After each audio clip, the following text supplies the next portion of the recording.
Bienvenue, Évasion littéraire, rencontre avec l'un des plus grands écrivains haïtiens, Anthony Phelps, qui vient de sortir son dernier livre de la poésie, Nomade, je fus de très vieille mémoire, édition Brunet-Doucy. Bonjour. Bonjour.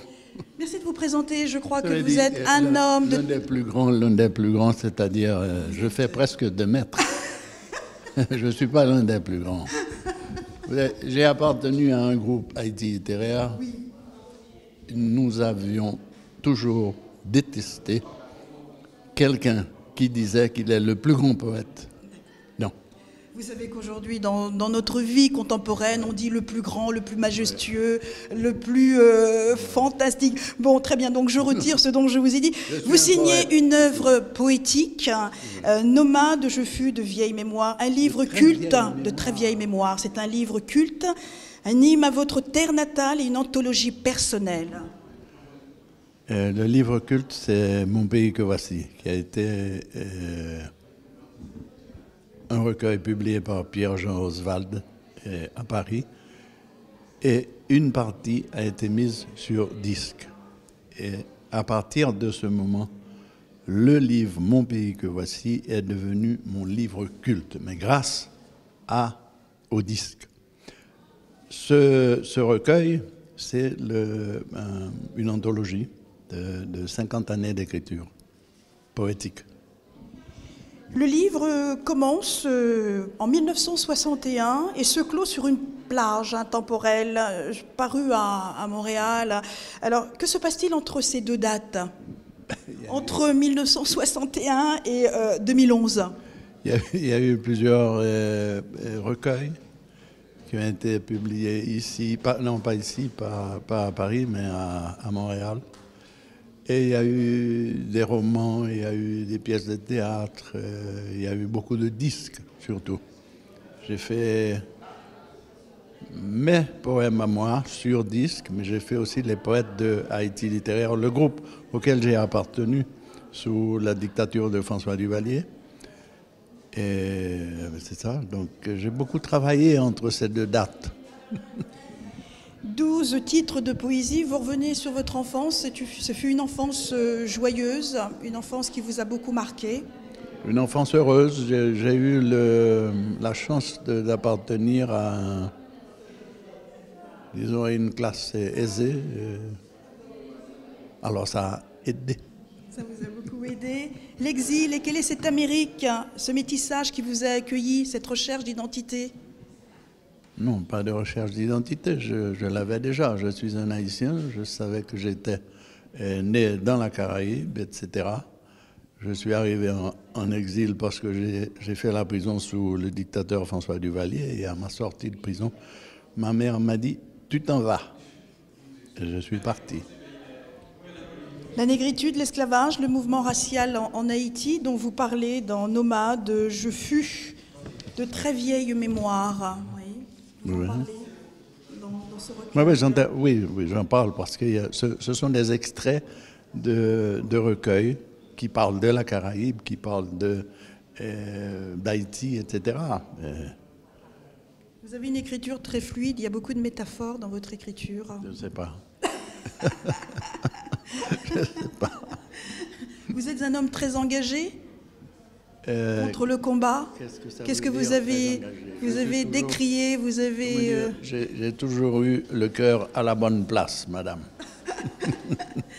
Aujourd'hui, votre venue à la librairie Orphie, ça représente quoi pour vous? C'est la première fois que, à Paris, je suis reçu dans une librairie et entouré de Français. De Français ou de franco-français. Oui. Ce sont des franco-français qui vont découvrir votre écriture, qui vont découvrir qui est Anthony Phelps. Oui, oui, ceci c'est grâce à Bruno Doucet, qui avait lu quelques-uns de mes recueils, et lui, il avait dirigé Segers pendant une dizaine d'années. Il a monté sa propre maison d'édition, et il m'a demandé, je l'ai rencontré l'année dernière au Salon du Livre, et il m'a dit qu'il aimerait me publier. J'ai dit, bon, il y a une chose qu'on peut faire, c'est l'anthologie. Oui. Et là, on a travaillé vraiment. Hein. Ouais, ouais. Des recueils, des nouvelles, des romans, des poésies. Alors, quelles sont les différences que vous faites entre votre écriture et votre imaginaire, entre le roman, le recueil, les nouvelles et la poésie? Tout ça provient de l'imaginaire, ça, que ce soit le roman ou un petit poème qu'on écrit qui a quoi, 5-10 vers. Tout ça provient de l'imaginaire. Il faut, comment dire. Mais je n'ai pas écrit beaucoup de romans parce que je suis obligé de me flanquer des coups de pied quelque part. Je déteste écrire des romans. On choisit des personnages, on crée des personnages. Ils sont là, ils sont bien vivants. On crée un autre, et puis là, on lui dit, bon, toi, tu vas à gauche. Il dit non. Il dit, comment ça, non? C'est moi l'auteur. Il faut aller à gauche. Niet, il va à droite. Il dit, non, à gauche. Tu écris, il va à gauche. Et puis là, pouf, c'est fini, il faut recommencer. Il faut aller à droite. Ce sont les personnages qui nous mènent. Nos créatures nous mènent. Moi, ça me gêne, ça m'horripile. En poésie, ça n'existe pas. C'est moi. J'écris, le vers vient, l'image vient, elle ne discute pas sa place. Le poète que vous êtes un épicurien, l'amour, le bonheur, le temps, un penseur et un diseur en même temps. C'est beaucoup, non? Non, pourquoi épicurien? Je ne suis pas un épicurien. Non. J'aime bien la nature, mais l'épicurien, je pense que c'est plutôt un terme péjoratif, non? Mais oui, on lance ça toujours à la tête des gars qui refusent de travailler et dit lui c'est un épicurien. C'est joli, mais c'est presque insultant. Non. Sur un plan philosophique, on est bien d'accord. Hein. Vous êtes une référence pour les jeunes, hein, donc je pense que vous avez... Je pense, oui. Je pense. Enfin, chaque fois que je vais en Haïti, j'étais là, invité aux... Comment ça s'appelle, aux étonnants voyageurs. Et ils m'ont fait une très belle réception à l'Institut français de Port-au-Prince. Et après, des jeunes sont venus se faire photographier avec moi. J'avais l'impression d'être un chanteur de jazz ou bien un musicien de jazz. Hein? C'était vraiment très, très touchant. Je vais vous laisser, parce que vous allez donc en lecture. Nomade, je fus de très vieille mémoire. Je vais vous laisser en lecture. On va vous suivre. Allez, à la prochaine. Au revoir.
mardis du petit lectorat. Donc on a l'honneur pour ce deuxième rendez-vous d'accueillir Anthony Phelps, qui est en ce moment avec Angelo Destin, avec Jean Desrosiers des Rivières, avec Anthony Phelps lui-même.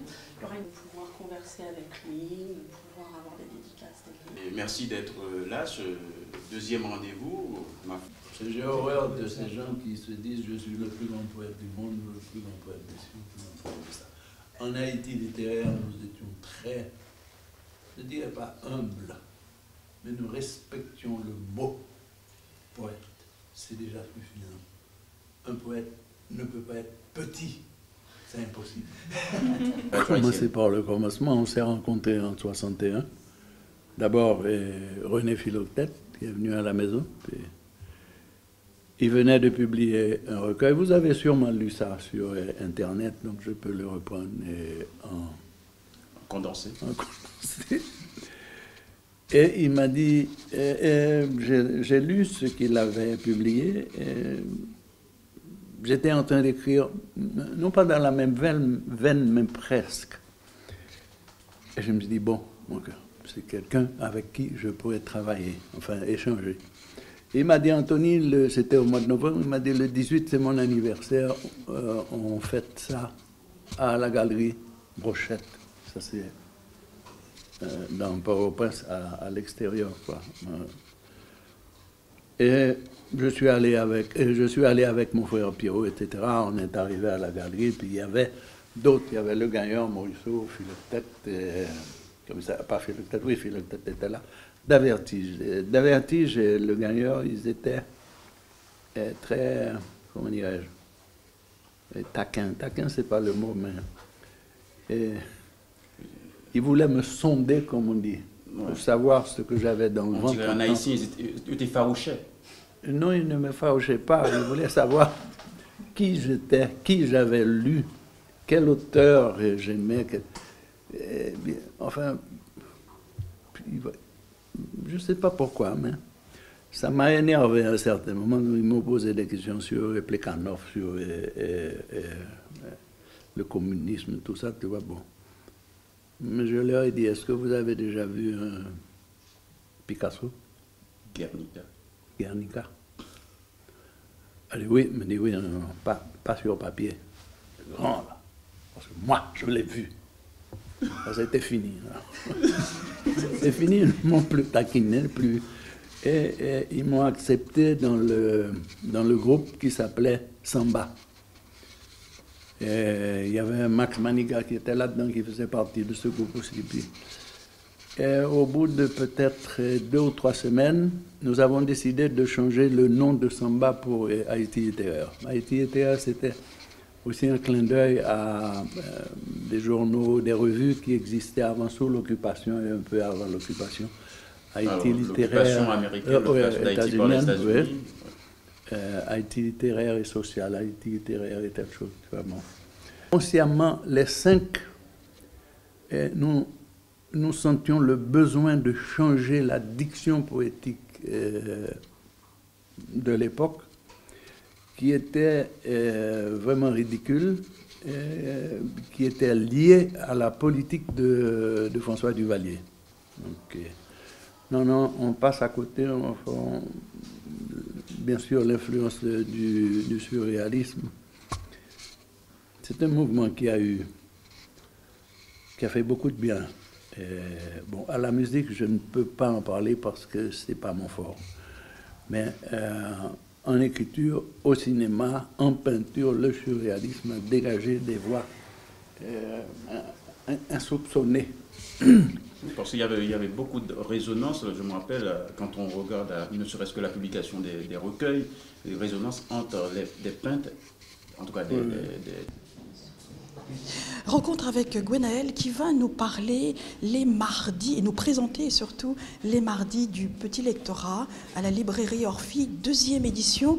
Bonjour Gwenaël. Bonjour. Alors vous pouvez nous présenter ce concept, les mardis du Petit Lectorat? Alors les mardis du Petit Lectorat, c'est venu d'abord de soirées un peu spontanées où on a eu envie avec Angelo Destin, un comédien, et Claude Saturne, un percussionniste, de partager notre passion pour la littérature haïtienne.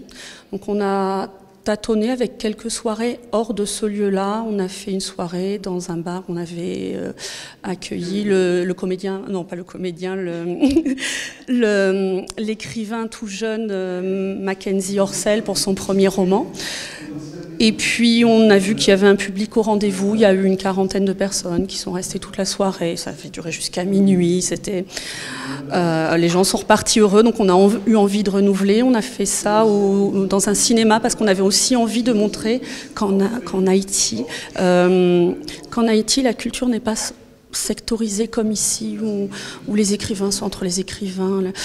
En Haïti, quand on y va, ce qui frappe, c'est que la poésie n'est jamais loin de la musique, n'est jamais loin de la peinture. Et donc on avait essayé de trouver un lieu où on pouvait avoir le cinéma, où on pouvait avoir la peinture et la littérature. Donc ça a eu lieu au cinéma Le Méliès de Montreuil. Et puis tous les ans, l'association Le Petit Lectorat qui existe en Haïti organise un marathon de lecture. Et il nous a fallu trouver un lieu. Et la librairie Orphi qu'on connaissait nous a paru vraiment favorable pour organiser ce rendez-vous-là. Donc on a fait le 12 février dernier notre marathon de lecture en France, parce qu'il avait lieu en même temps à Montréal, à Marseille et dans plusieurs provinces d'Haïti. On l'a fait ici. Et ça nous a donné envie, au lieu de faire un rendez-vous ponctuel, d'avoir un lieu, un temps et un espace pour pouvoir réunir les gens qui veulent échanger sur la littérature haïtienne, faire des rencontres. Et c'est comme ça que sont nés les mardis du Petit Lectorat. Donc pour cette deuxième édition, vous avez invité l'un des très grands poètes haïtiens, Anthony Phelps, c'est ça ?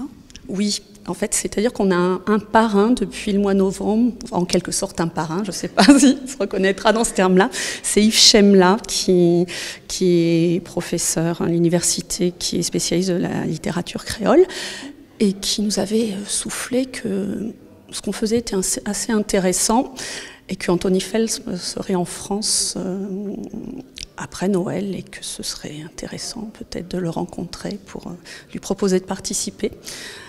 Et on a décidé de ne pas être impressionnés. On lui a envoyé un petit mail pour lui demander s'il y a un rendez-vous convivial où on était juste animé par la passion du partage. On n'était pour l'instant pas vraiment une association, juste des gens qui avions envie de partager avec les autres ce qu'on aimait dans la littérature haïtienne. Et à notre grand bonheur, il a répondu oui tout de suite. Voilà, et ça s'est fait comme ça. Alors, quel est le vase communicant que vous recherchez lorsque ces auteurs haïtiens viennent ? Donc, il n'y a que des écrivains, il y a aussi des peintres ?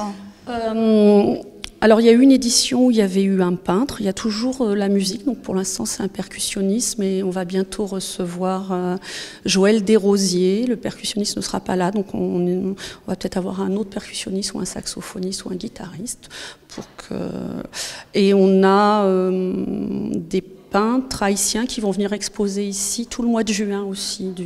Ce sont des anciens étudiants de l'École nationale des arts d'Haïti qui vont venir exposer. Donc ça va aussi se mêler à notre soirée de lecture du mois de juin. Et puis, en fait, l'objectif, c'est d'être un lieu qui fait du lien et qui fait de l'ouverture. Donc,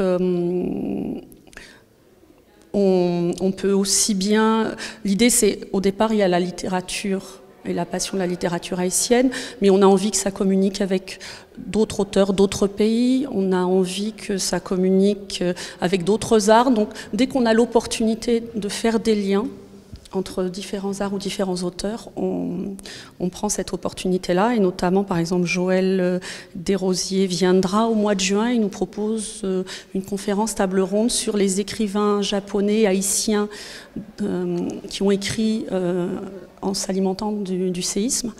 Et donc, ça va laisser une ouverture aux écrivains japonais qu'on espère pouvoir inviter pour cette table ronde conférence.